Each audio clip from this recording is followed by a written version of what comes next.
David Lees, Executive Vice President, External Affairs and Executive Director, Atlanta Hawks Foundation. David, welcome. It's great to have you here. Thanks for having me, Scott. As well as Nzinga Shaw. She's Senior Vice President, Community and Chief Diversity and Inclusion Officer. Welcome to WSB. Thank you, Scott. As well as Andrea Carter, Senior Director, Corporate Social Responsibility. Welcome. Thank you. Happy to be here. We have a lot of good things to talk about today. David, why don't we start? As they say on College Bowl, the first toss-up question goes to you, all right? Sounds good. You oversee the External Affairs Division of the Hawks organization, right? Yes, sir. All right. And what is entailed in that department? And how do you work with outside agencies and entities to achieve your goals? Thanks for that question, Scott. So the External Affairs Division really is comprised of everything that I would say puts a smile on a child's face. We have the fortune and the good opportunity and responsibility for working through both community as well as our foundation, our basketball programs, our government and civic, and then essentially anything that kind of falls in between those spaces. And so it was formed with a little bit more intentionality about 3.5 years ago to put a more focused effort on how can we strengthen our connection into the community, how can we build stronger bridges into the community. And so among the things that we decided to focus on was to take some off the table and put a lot more effort and emphasis around basketball and community building and our foundation. And so those are really the primary legs, if you will, of the stool. Give us an example about how that might happen. An event you might put together to say, hey, we're the Atlanta Hawks, and you don't have to come into Phillips Arena to see us. We'd love for you to, but we're members of the community too. I don't know if I want to say that quite yet. I want all of that, right? All right. So it's a great question. We decided a few years ago that the best way for us to really connect into the community was to solve some critical needs and some critical opportunities for young people. Data and lots of local conversations with our elected leaders as well as Parks and Rec leaders uncovered some opportunities. And so we focused our funding and our operational strategy around ensuring that young people had safe places to play. And then we came behind that with programming because it's not enough to just simply build courts, but we should program them and make certain that we're bringing services into the community through those courts. So that's it. It was something that morphed into building bridges through basketball.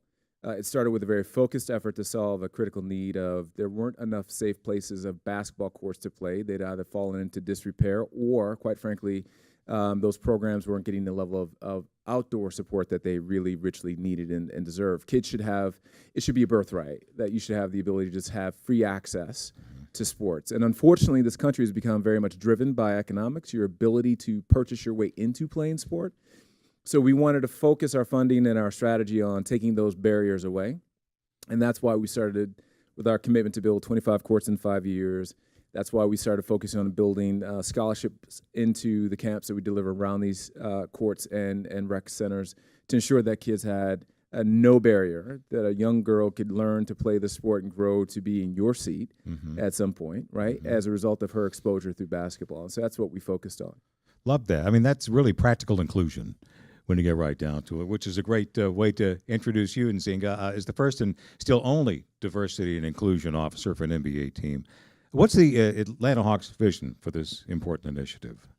So we want diversity and inclusion to be infused into every facet of our business. We don't think about diversity and inclusion in terms of human resources only, but we think about our fans. We think about the people that we serve in the community. We think about children that grow up in our great city. And we think about emerging demographics that we haven't touched.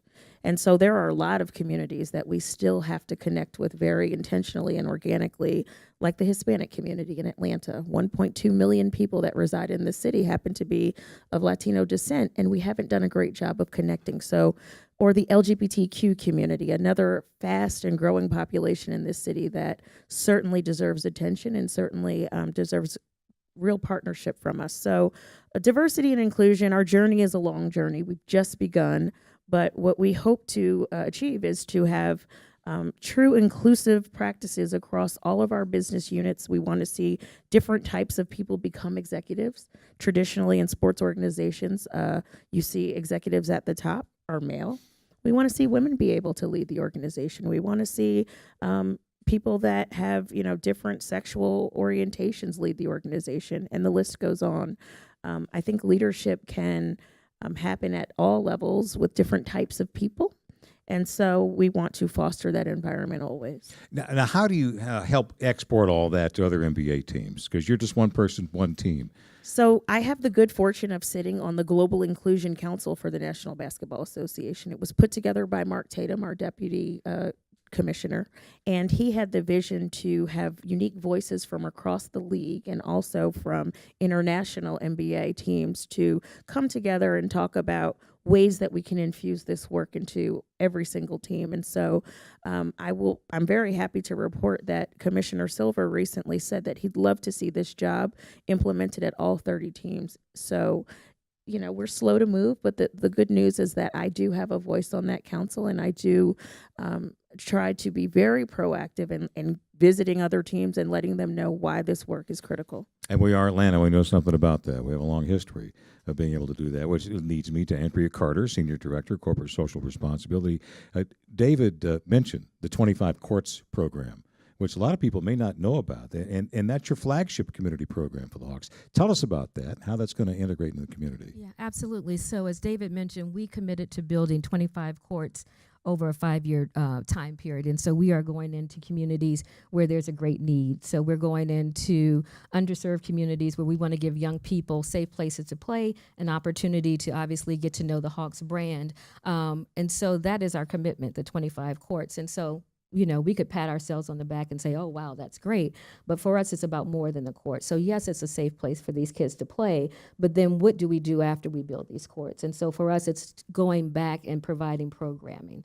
So we have a partnership with an organization called Vision to Learn, where we go into schools in these surrounding communities and we provide free vision screenings as well as eyeglasses. And so the last one we did, we found out that about 1 in 5 kids needed glasses. And you think about that, right? Like the kid that's sitting in the back of the classroom and unable to see and might be labeled. I was one of them. Yeah, right? And at the end of the day, really all they needed was glasses to open up this whole world of learning. So for us, basketball is the hook, but really the impact starts after we build the courts. And it's not like you're starting from scratch. A lot of these projects take place in facilities that are already there that need an upgrade, right? Yeah, and that's by design. We want to go to places where we have great partners, where there are communities that can take ownership of these courts, and so we work with a lot of Parks and Rec because we don't own these facilities. They belong to the communities, and so that is by design that we are showing up in these communities and in these places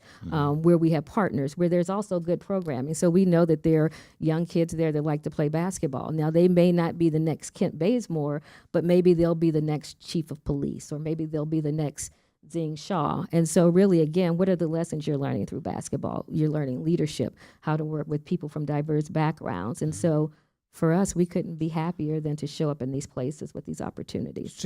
All three of you, talk about the nuts and bolts of this, because I'm fascinated with this. Is it like a facility that'll be open every day? Is it just after school? Does it cost the kids anything to go? Lead us through that. No, David. that's a great question, Scott. So let's start with none of this is possible without funding, right? And so we're really fortunate to have not just our ownership team and Steve Koonin and our executive team really get behind this and fully support and fund this strategy because it's not inexpensive. But then there's the next logical step to it, right? Like, so in order for us to hit maximum leverage, it's got to be open and accessible, right? And so the reason why we chose public outdoor play spaces is because that's where you and I grew up, playing, right? And so if it doesn't feel safe, if it's not well lit, if it's not adjacent to an existing Parks and Rec facility, if there's not enough volume business happening, if you will, from an overall kid programming perspective, it's a little tougher, right, for us to feel comfortable for our kids to go out there and play. And so it's about creating an environment where whether it's a pickup game, right, or a tournament that local kids decide that they want to host at that location, right, or we come back with our camps in the summertime and we run both indoor and outdoor because we can fully leverage that outdoor play access. That's what we're trying to encourage. We don't have to worry about finding the next great NBA player through this program. I want to be really specific about that because I think that's the assumption is we're trying to encourage young people to play. Yes, of course, that would make a ton of sense. But we're doing that with a purpose that is designed to give them agency, right? To give them a sense of confidence, to make sure that she can get through whatever it is the circumstances are. That's what sports ultimately allows you to do, is overcome and adapt and really grow through that change. And so it's not always prescriptive around programs we deliver. I want to encourage these young people to realize that's their court. They can go and play pickup ball just like we did when we were growing up. But then we don't rely purely on that. And we want to encourage our Parks and Rec partner to run their after-school programs as they normally would, and then come behind it with our partners as well. And so whether it's our friends at Vision to Learn with a fantastic platform to help kids learn to read, Vision to Learn and play, right? That's the other part of this thing. That's without these glasses, I can't hit anything. Some would say with them, I still can't hit, but listen, we're not here to talk about me. My glasses didn't solve my sports It didn't talent solve either, my 'cause sports I problem still have either. 0. Yeah, I got hype and not much else. So it's an opportunity to really continue to create something interesting, right? It's a catalyst. Yeah. So the goal isn't for us to simply drive the programming, really, at the end of the day. The goal is for young people to say, we had a young person at a local charter school near the Grant Park activation. We did that. You asked, what does this look like? So we go out, we do the typical balls and giveaways, and it's a big deal, and all the talking heads come out, and we bless the court, we cut the ribbon, and then off you go, and you run and play. But then we get calls, or we get follow-up phone calls and discussions about, hey, listen, there's some kids at a local school, and they want to run their version of a STEM program where it's a tournament during the day, but the kids have to track their performance, and we want to do it at that outdoor court. Can we work with the Parks and Rec team to do that? We love those types of conversations. That's exactly what's supposed to happen. Yeah. If it's purely based on what we deliver, then we're not hitting the mark. We're trying to encourage and inspire young people to do more than what we're currently seeing today. Jump in on that. You're saying, yeah, right. I think that works. No, it absolutely works. I think that the play part is so important. I think that we've lost the art of allowing children to be children. There's so many pressures on kids in this world, and there's so many things that they're being exposed to in the media, and not really just being able to have fun and be kids. And so I love the court renovations that we do. I've been to most of them. To me, it's great to hear from the elected officials that speak and to hear from our executives, but the most important thing that I see is when we give them their first ball and allow them to just go crazy and play. We see a light spark in their eyes. We see hope and vision for so many things that we want to see happen in their lives just by a simple act of allowing them to be kids. And so that's part of the unique thing that we bring to this community. And I like the fact you're not starting from scratch. Jump in on that. Yeah, no, I was going to say, and people will have an awesome opportunity to see this in action. In a very short time. So on March 31st, we have our next unveiling of courts. We're actually doing our largest build to date, which is going to be at Central Park on March 31st from 3 to 5. But I say that to say that you can really see the young people that we're talking about, the play that we're talking about. And so we hear from the city officials, we hear from all of these folks, but then you also hear from a young person that goes to that rec center, right? And you hear them talk about what they've learned there and what they've learned through the sport of basketball. And for us, that's the most important thing, right? It's not about the talking heads, but if it can really give a kid a sense of ownership, like this is my court, I have a sense of pride in this is my community. That's really what it's about. So we're excited about Central Park. And some of these partnerships, I really want to explore that for just a second, because that's really the ongoing, that's the gas in the tank here, right? I mean, you mentioned the Vision program. Yeah. Who else? Did I see Zach Brown? Is Yeah, involved? so Zach Brown, obviously, his restaurant will be in our arena when it opens, when it reopens in October. But this Christmas, actually, we had an opportunity to partner with Shelly, his wife, and Zach and their foundation on a bed giveaway that we did during the holiday time. And so for us, we had about 50 young people that really didn't have a place to sleep at night. And so we were able to partner with them to go into their homes and provide beds and places for them to sleep. And so you imagine we walked into some homes where, the oven was open because that's how they were heating their home.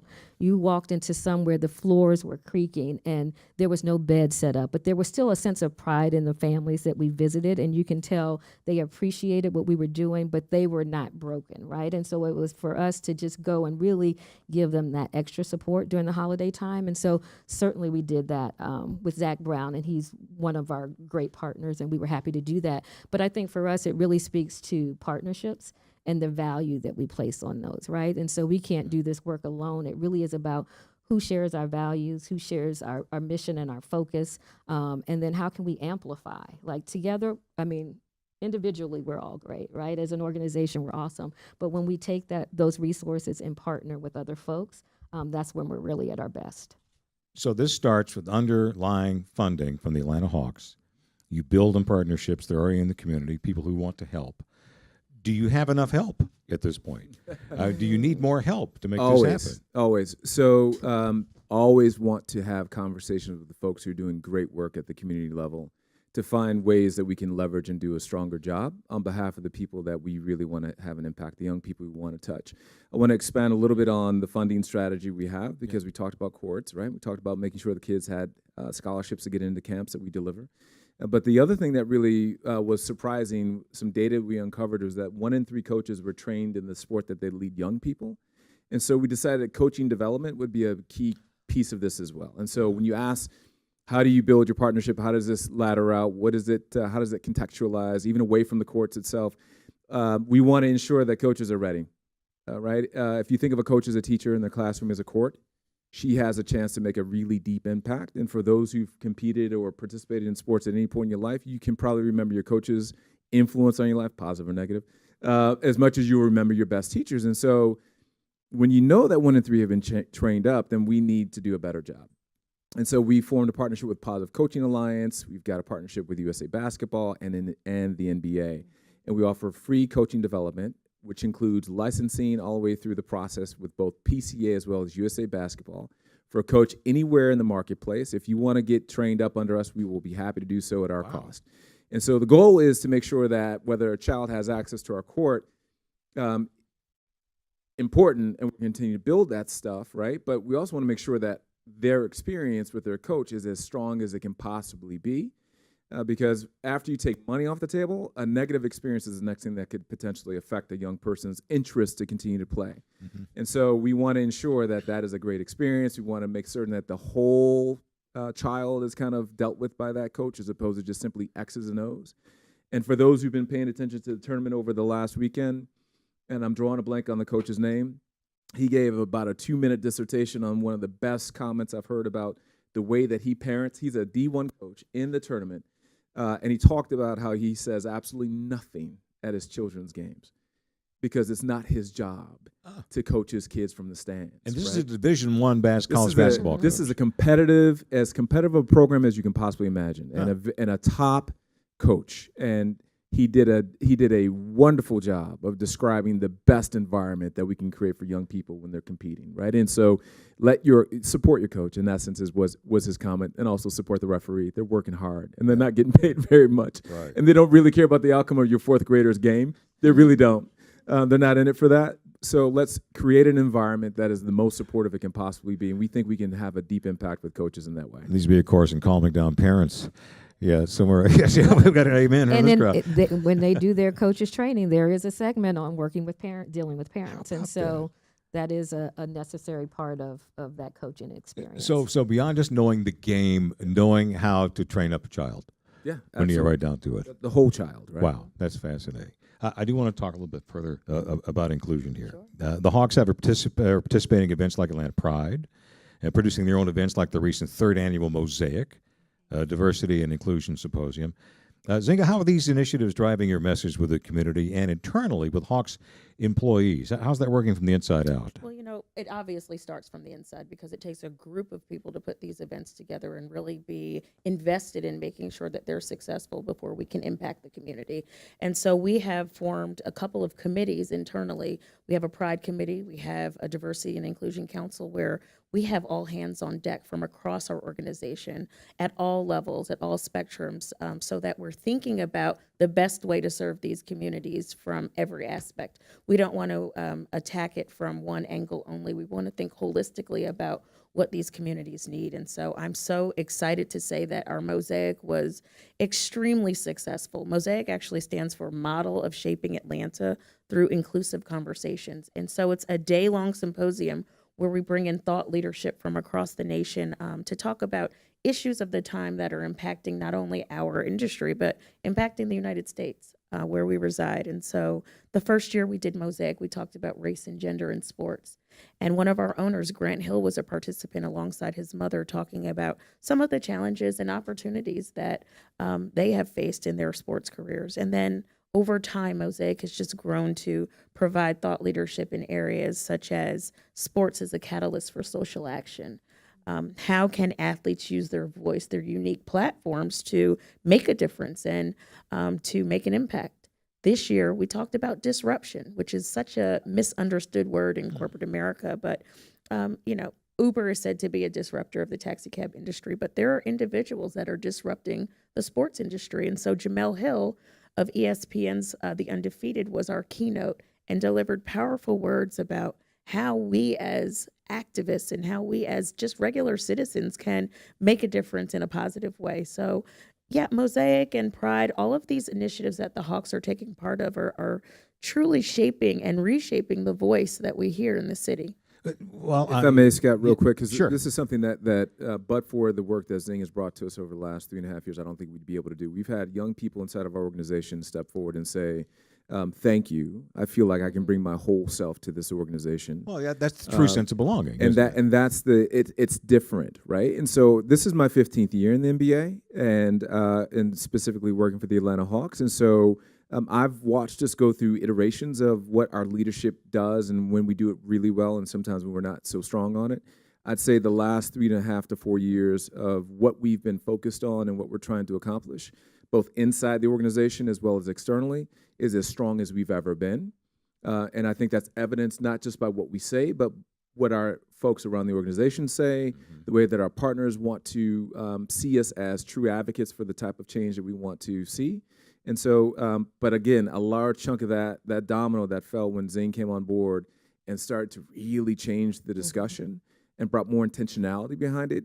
I don't know if we're here, to be quite frank. And I'll just echo what David said. So one of the other things that came out of the Diversity and Inclusion Council under Zing's leadership is what we call courageous conversations. And so we have those internally with all of our staff, and they range from a variety of topics. We had one right after Charlottesville. We had one that was on privilege. We had one with Gabrielle Claiborne, who's a transgender woman, talking about her experience and what that's like. And so we know that the workplace may not normally be a place where these conversations are held, but for us, they are. And it took a lot of courage to say, hey, these are the things that we want to talk about so that employees can bring their whole selves to work.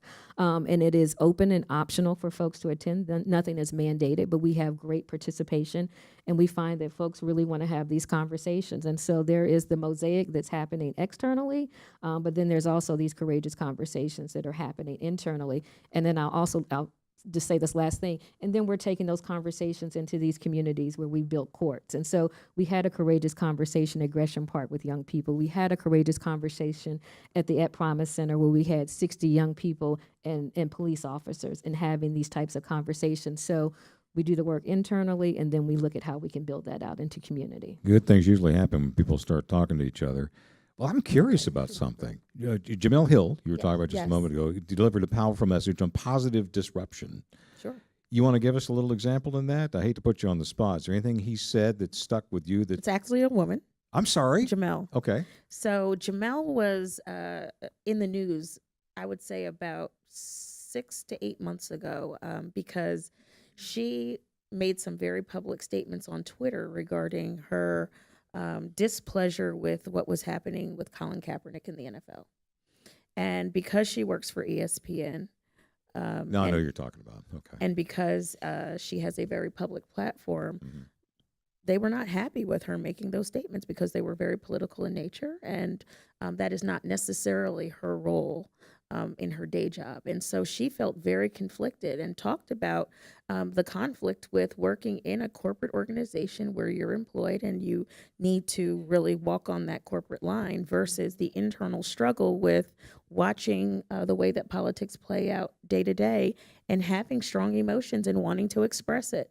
And I think that's very real. I think that the audience was able to connect with her because she was honest. She was very candid. And I think a lot of us probably have some of those struggles as well, albeit not as vocal in an external setting, but still the conflict it exists. And so I think it was just good for us to talk about it and to be able to understand her point of view a little bit better than what we learned in the media. You know, I would think you would get some pushback, particularly people who are, let's say, paying customers for a sporting event. They don't want to hear politics. Yeah, you know, we when you get right that quite a to it. bit. I think what Jamel said in response to exactly that type of question was put to her, how would you have handled you if you were the boss? I think Jamel she's seasoned, she's professional, she understands her industry exceptionally well, she gets journalism, and her goal and objective was not to do that, right? But she also wasn't going to be disingenuous. She felt something that was at the intersection of what she is as a human being, the way that in that moment, she did not regret it. And did not make any apologies for it, and then also accepted whatever was going to come her way. She understood the nature of what we have to do, right? This is not my business. This is not yours. We work at the behest. However, you don't give up your humanity in that process. And I think the way that ESPN went through that with her, for them worked, right? And so Jamel is still there. She's still going to continue to be the strong representative voice, and I think that's the right outcome. And I think she's also going to have a chance to create a deeper level of editorial comment and response as opposed to the hot takes that a lot of our sports media gets reduced to. Okay, good answer. I do have a question for you, Andrea. Encouraging and motivating employees of your own organization to participate in community events. How do you get people jazzed up to go? I start with a cheer. No, I'm joking. I do not start with You a show us cheer. that too. I don't do that. But our organization really believes in giving back, obviously. And so this is our second year where we award each employee 8 paid time off hours that they can use to do volunteer work on their own. So these are things that they are passionate about in their own lives. For me, it is things around domestic violence. And so that's where I like to use my hours to spend my time. And then we can track the level of engagement of our staff. And then we also have all staff community projects that we do in conjunction with some of our partners. And so we work with United Way to look at where are there some needs, again, with some focus on those areas around where we've built these courts, but what are the needs out there in the community and how can we engage? So we have, 200-300 employees that we say, hey, this is important. We know sales is very important. We know, we got a lot on our plate, but on this day, at this appointed time, we are shutting down the office. We're going out into communities and we're going to roll up our sleeves and do the work. And so it is in our DNA. It comes from the very top, from Tony Ressler and Grant Hill on our ownership group, from Steve Coonan to our leadership committee. And so folks are there, they participate, they show up, and that is encouraged. Top down. Top down, I was going to ask you absolutely. about. Thank you. Absolutely. All right. Something you brought up 2 or 3 times. I think all of you mentioned this one way or another. These kids feeling safe, a safe environment, and having strong, successful, motivated, caring women, and especially men, to show up. How important is that? And maybe give us a little personal anecdote. How have you seen that work, David? Several ways. I think we've worked extremely hard to make sure that the coaches that we bring in for our summer camps are trained up under John Babel. So John Babel, who heads up all of our basketball programming, all of our community basketball programming, proud Georgia Tech grad, captain of the team, played with Jason Collins back in the day. So he's been around for a minute, and he knows this market very well, and he's very embedded in terms of locally what's going on in local amateur basketball. We focus on having the right mix of really highly motivated coaching staff that we bring in during the summer to run our camps. We produce a number of tournaments throughout the year that are focused on the league just relax some rules, so we can now we're beginning to do high school tournaments. We produced one back in December at Norcross High. We reapproached the Georgia High School Sports Association to present 2 windows. We had 150 schools raise their hand and say, we'd like to participate with the next 2 tournaments you guys are producing. So I think part of the way that we're to address the question, part of the way in which we're ensuring that these young people have great positive experiences, ensure that the coaching is phenomenal, ensure that we're producing great events, and then take away anything that could be less than ideal. Because you're going to run into some conflicts in these moments. Like, let's be clear. And so we try to address them head on within the context of the camp. If a child is feeling less than supported, if they're, to borrow a phrase that came out of last week's diversity summit, At Mosaic, anytime a person feels they're outside as opposed to inside, it's the opposite of what we want, right? And so our staff is very much focused on ensuring that every child and every event feels very much inclusive, to the point where even I will raise my eyes and say, John, that's enough. We're going a little bit too far to over-deliver on behalf of fill in the blank someone's experience. But he's got full bandwidth to do so. He has orchestrated on the basketball programming side exactly what we have been trying to build in community and through diversity and inclusion beautifully, so that hopefully, and if anyone here has a child who's gone through a camp or a clinic with us, and she or he has had less than a great experience, let me know, because that's important for us, that every child wants to come back and continue in the progression with us. That's how we measure ourselves. What's the return rate? How many kids are coming back year after year? And then we continue to grow the skill set for how we deliver the type of experience they get. So now we go to a much more elite level versus the introductory stuff. So there's a lot of science between all of that stuff, if you will. And I'd love to just share a story about something positive that happened at one of our recent events where we had Vision to Learn prepare eyeglasses for kids in need. There was a young boy, and he was in the 4th grade, and he was in line to get his eyeglasses with all the rest of his classmates. And apparently he has never had glasses. So think about that, being 9 or 10 years old with a sight deficit that long in school. And so we were there and placed the eyeglasses on his eyes, and he was with Dr. Maria Kostarfin, superintendent of Atlanta Public Schools, and David was there, Andrea was there, and myself. And this young boy began to cry, but it wasn't a sob, it was a silent cry. Tears were just dripping down his face. And so Dr. Kostarfin said, well, what's wrong? What's going on? And he said, I can see. I can see for the first time. I didn't know all of this was around me. I never knew all of this stuff was here. It's beautiful. I love the colors. I love what's happening. And he just cried and wept. And I think it made all of us cry because it's not a moment that a child should have to go through. A child should not have to have a sight deficit and have to be expected to perform at the same level as their classmates that can see clearly. And so that's the joy and the value that the Atlanta Hawks can bring to the community through the work that we're doing on these courts and in these schools, because that young boy may never be a basketball player. He probably won't, but he will always remember that the Atlanta Hawks helped him see for the first time. Yeah, yeah.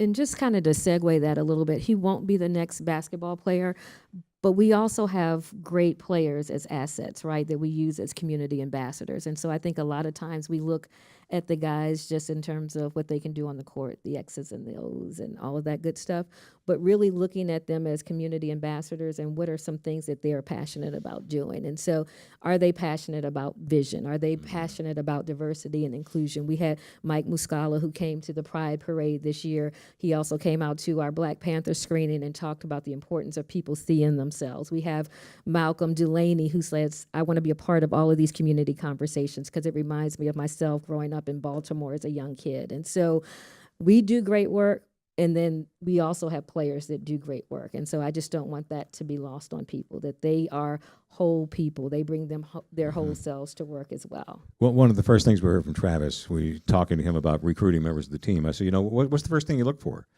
Is it basketball ability? He went, This is on the same stage. He says character.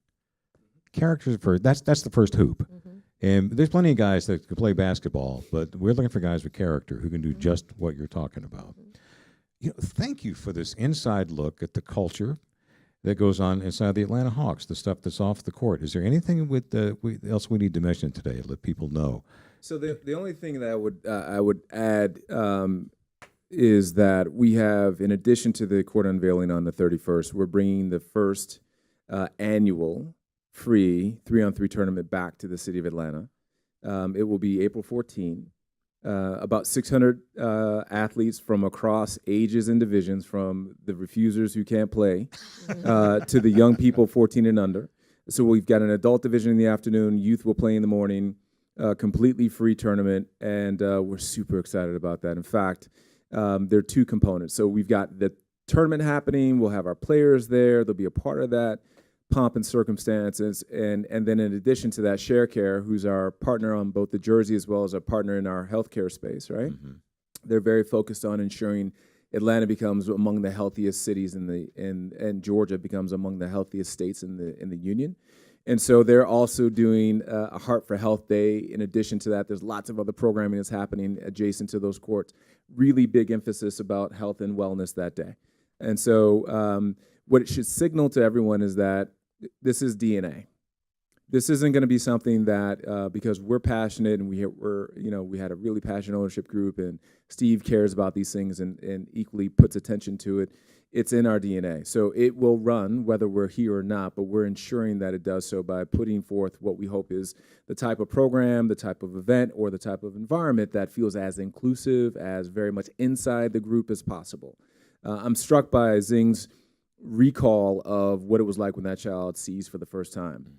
There's no better metaphor for describing someone who is outside versus being inside, right? Yeah. And so our job is to make sure as many people feel they're a part of the group, that they're invited, that they're full participants, that they have the access with no barrier as much as we possibly can. And the best part about our sport, there is no barrier. It's not about your ability to put the ball in a hoop. We have supported everything from wheelchair basketball to a child dribbling the ball for the first time at our practice site. Which is kind of like watching me dribble, quite frankly. And so it's not about your ability, it's about your desire, and we want to feed those desires for young people to explore that. As one of my dear friends says, it's about showing up. And you guys show up first, and the rest of the community does. Thank you for what you're doing and for sharing your vision with us today. Where do people find out more about what's going on inside the Atlanta Hawks and about the upcoming events? Yeah, so if you go to www.hawks.com, and we have all of our information there. There's also a community section, so you'll see information on our upcoming courts, and then a basketball section as well that will talk about the 3-on-3 tournament. And then check out our social media. We rock on social media, and so that's where you can always get the latest and greatest. David Lee, Nzinga Shaw, and Andrea Carter, thank you for sharing your vision and your great work behind the scenes of the Atlanta Hawks with us today. Ladies and gentlemen, what do you think? Well done. Thank you. Thank you. Thank you, Scott.